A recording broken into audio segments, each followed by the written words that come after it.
ko pagkamayo sa mong kinabuhi. In Jesus Almighty name, Amen o Amen. Karon mao ni akong teksto. Dari sa Sophonians chapter 1 verse 2 to 3. Maingon ang Ginoo, wag tangon ko ang tanang butang sa kalibutan.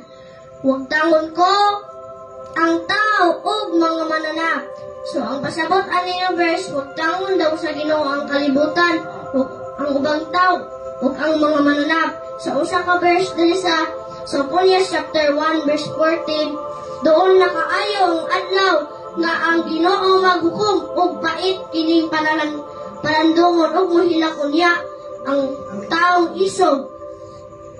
Mga igsoon, doon na daw kaayo ang pagbalik sa Dios. Biskan pa ang taong isog, dito makalikay kay ang tibok kalibutan lamyon man sa kalayo ug maura to dalaygon ang Dios sa walay katapusan.